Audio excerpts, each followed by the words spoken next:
Bonsoir. Ce soir, c'est Mamie qui raconte l'histoire d'une amitié magique. Très loin dans le nord, sur l'immense étendue de la banquise, vivaient deux bébés animaux. L'un s'appelait Crac, c'était un petit phoque blanc, très joueur et très malin. L'autre s'appelait Noursi, c'était un bébé ours, tout blanc lui aussi, très timide et un peu pâteau. Noursi avait peur de tout, malgré sa grande taille. Il savait pourtant qu'il deviendrait très grand et très costaud comme sa maman et son papa, mais il était si craintif qu'il restait la plupart du temps aux côtés de sa maman. Un jour que sa maman l'avait laissé seul pour aller pêcher, il fut pris d'une grande frousse. Il se mit à regarder de tous les côtés pour s'assurer qu'aucun intrus ne rôdait. « Oh, quelle horreur !» cria-t-il. « Je suis suivi. Un énorme monstre me poursuit. » Il courut très vite, mais ne parvint pas à s'en débarrasser. Lorsqu'il fit tout à coup demi-tour, la chose étrange l'attendait de l'autre côté. « Maman, maman !» hurla-t-il, mais personne ne répondit. Soudain, de fatigue et de peur, il s'effondra. Il aperçut non loin de là un petit phoque blanc en équilibre sur un morceau de banquise. Le petit animal riait et riait encore. Noursi, attiré par cette petite bête sympathique, se remit sur ses quatre pattes et s'approcha de lui. « Comment t'appelles-tu et pourquoi ris-tu ainsi ?» lui demanda-t-il un peu agacé.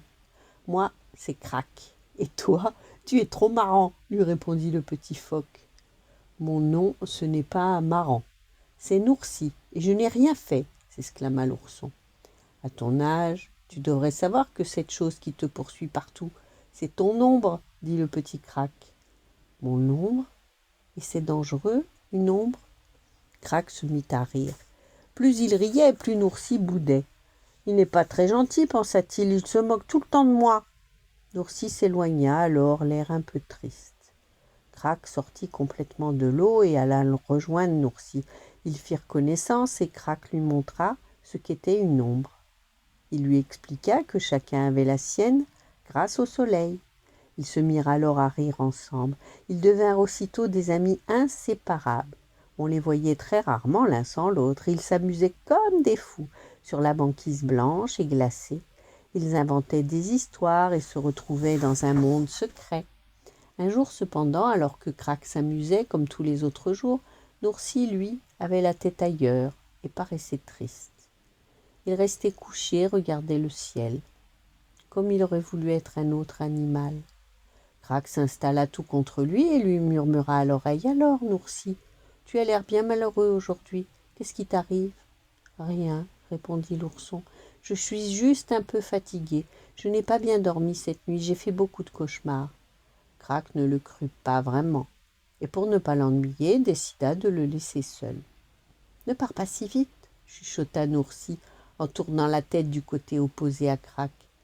Il savait que ce n'était pas très poli, mais il n'aurait pas pu lui dire la chose terrible qui le tourmentait en regardant son ami dans les yeux. « C'est affreux, ce qui nous arrive, tu sais. Je vais devenir un très grand ours, comme mon papa et ma maman, et je serai très fort. Et toi, tu deviendras un phoque, et tu seras bien plus petit que moi. » L'ourson était tellement malheureux qu'on pouvait voir quelques larmes perler dans ses yeux. Et puis soudain il dit « Maman m'a expliqué que les grands ours mangent les petits phoques comme toi. Tu comprends? Nous ne pouvons plus être des amis. » Le petit phoque tenta de le rassurer. « Tu me reconnaîtras, tu ne me mangeras pas, je le sais. Toi, je ne te mangerai pas, mais je pourrais bien avaler un de tes cousins, un de tes copains. Ce serait horrible. » À ce moment-là, ils se serrèrent tous les deux l'un contre l'autre et essayèrent de trouver une solution à leur problème. Crac retourna lentement vers le trou par lequel il sortait toujours de l'eau et lui dit « Je suis certain qu'il y a une solution. Je la trouverai. Reviens dans 2 jours et je te dirai ce qu'il faut faire. Je suis sûr qu'on peut rester amis. » Noursi s'approcha de Crac et frotta son petit nez rose contre le sien. « On sera toujours de grands amis, » répéta-t-il. Crac disparut sous la banquise dans un grand splash, laissant Noursi seul avec toutes ses questions. Noursi dormit très mal ces 2 nuits-là. Il n'arrêtait pas de faire des cauchemars. Il se voyait en train de dévorer des petits phoques. Il se réveillait brusquement et se retournait pour essayer de retrouver le sommeil. Il ouvrit soudain grand les yeux. Ah! C'est enfin le jour du rendez-vous. Il ne fallait surtout pas manquer le petit Crac qui avait peut-être une solution à leur grand problème. Noursi espérait tellement que son ami ait une bonne idée.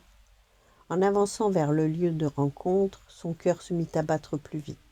Arrivé à l'endroit convenu, il ne vit pas son camarade de jeu. Il se mit à crier. « Crac, Crac, où es-tu? Dis-moi où tu te caches. Je sais bien que tu me fais encore une de tes farces. » Personne ne lui répondit. Il était là, tout seul, perdu dans l'immensité blanche de la banquise. Il se dirigea alors vers le trou par lequel Crac devait sortir et y plongea son museau. Brrr! L'eau est froide, se dit-il. Il secoua vigoureusement la tête pour essayer de se débarrasser des gouttes froides qui coulaient et lui donnaient des frissons. Intrigué par un petit bruit qui semblait venir de l'eau, il se décida tout de même à replonger la tête. Et il vit alors Crac au loin qui tirait derrière lui une chose étrange, un coffret lumineux. Des éclats de lumière sortaient de la boîte par des minuscules trous. Le soleil était-il coincé à l'intérieur? Noursi ressortit la tête hors du trou. Il réfléchit un instant et plongea à nouveau la tête tout entière dans l'eau. Il trouvait déjà l'eau beaucoup moins froide.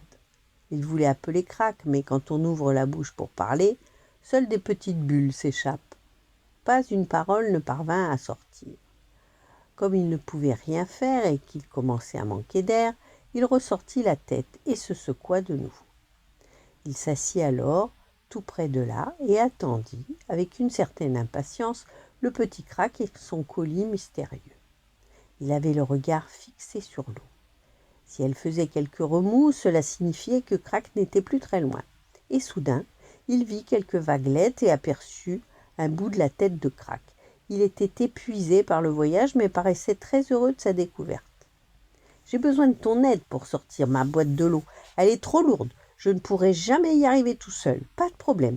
Dis-moi ce que je dois faire. Il suffit de tirer doucement sur la corde pour sortir la boîte de l'eau. » Noursi prit la corde entre ses dents et tira petit à petit. Il fallait tirer très lentement pour ne pas briser la boîte mystérieuse. Il aurait pu tirer bien plus vite, car ce n'était pas bien lourd pour lui, mais il suivit les précieux conseils de son ami. Cette fameuse boîte sortit enfin de l'eau. Les petits rayons de lumière qui s'en échappaient éblouirent Noursi. Il ferma les yeux, puis essaya de les rouvrir.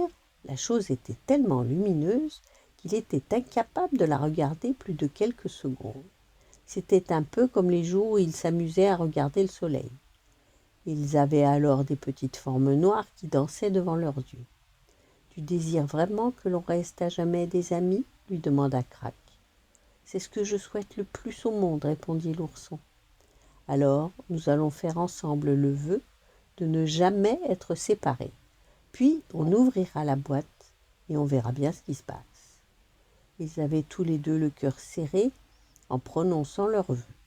Le couvercle se souleva subitement et un grand éclair de soleil les emporta. Ils se retrouvèrent plusieurs mètres plus loin. La boîte lumineuse avait disparu.